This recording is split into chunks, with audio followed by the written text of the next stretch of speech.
The target structure for this lecture is must.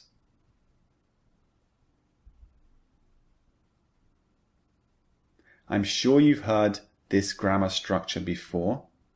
It's not the common meaning. It's the other one, the less common one. So when we say must, there are two meanings. The first one means something similar to have to. So if I talk to my child, I say, you must finish your homework. This is similar to have to. You have to finish your homework. It's an imperative. However, the focus of this lecture is another meaning of must. It's not the one I just said, it's another one. Let's look at the meaning right now. So look at this example. Paul works from 8 a.m. until 10 p.m. 14 hours a day. He must get so tired. So the words in bold indicate that you believe something is true or certain. You could be wrong, but your belief is that it's true. This meaning of must, as I said, is very different to the meaning we mentioned earlier. It doesn't mean you have to do something. It means I think, I guess this is true, based on some evidence that I can see. So in the example I just gave, I said Paul works from 8 a.m. to 10 p.m. That's a very long time. And then I said he must get so tired. Now this is what I think to be true. Maybe it's not true. Maybe Paul doesn't get tired. Maybe he's a very energetic person. Maybe he likes work and doesn't get very tired. But when I heard the information, he works from 8 to 10, I guessed that he gets tired. So I can say he must get tired. This really means I think it's true that he gets tired, but I could be wrong. You see? Let me give you another example. Imagine I see someone who looks very, very fit and healthy. They have a good body. They're very muscular. What do I guess from this evidence? Imagine I've never met them before. Well, I can guess this person exercises a lot. I can guess he eats good food, like fruit and vegetables. I can guess he's generally a very healthy person. So with this evidence, I can use must. So I can say, wow, you must exercise every day. You must go to the gym a lot. You must eat healthy food all the time. You see? So all these things are really guesses. I'm guessing that this is true, or I think that this is true. Okay? So remember, this is not to say you have to do something. It's to say, I think that this thing is true based on some evidence that I can see. Now, let's look at the structure for this particular grammar.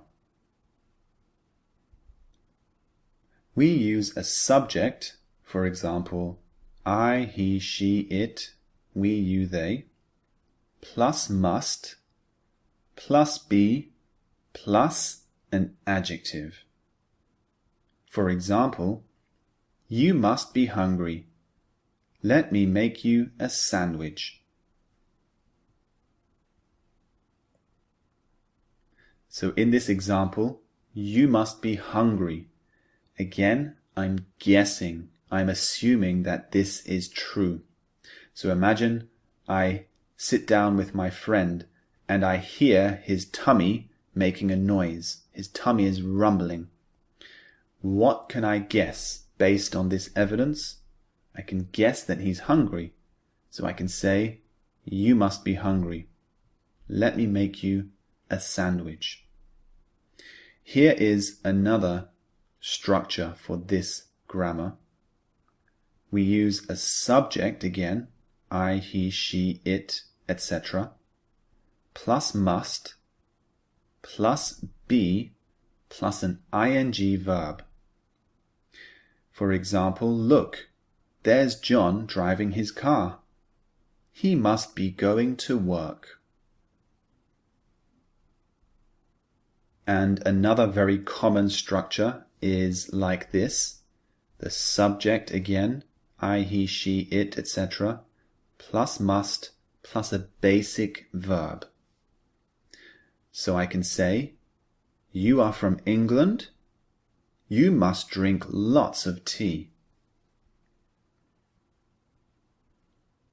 In this example, I meet someone for the first time and he tells me that he's from England. So I say, wow, you're from England?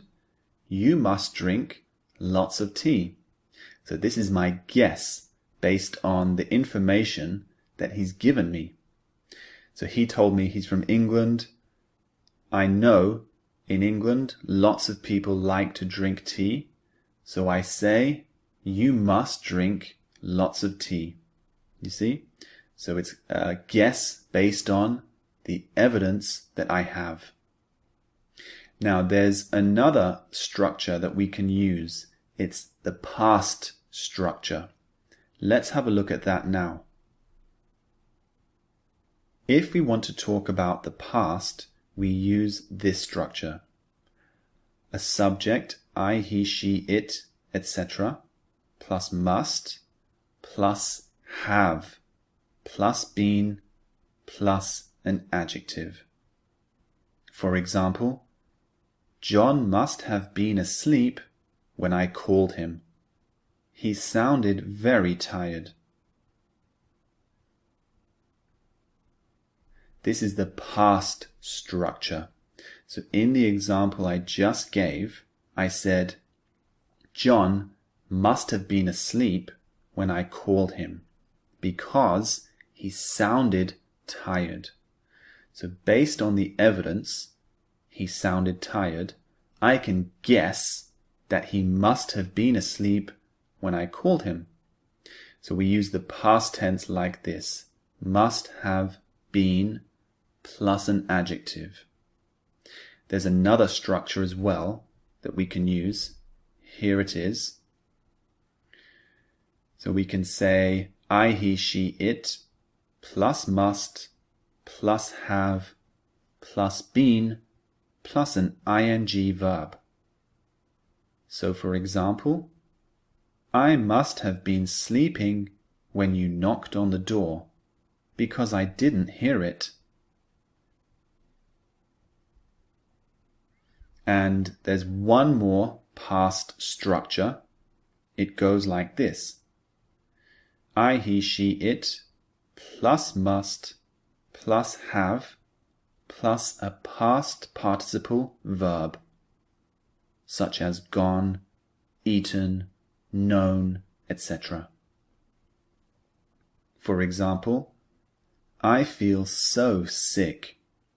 I must have eaten something bad yesterday. That's the meaning and structure for must.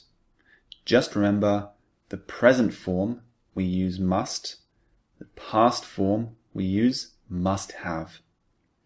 And the meaning is, based on some evidence, I believe this is true.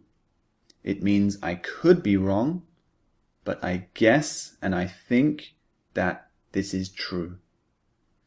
Now move on to the next lecture, the things to note, and then you can move on to the speaking and listening practice exercises. I'll see you in the next lecture.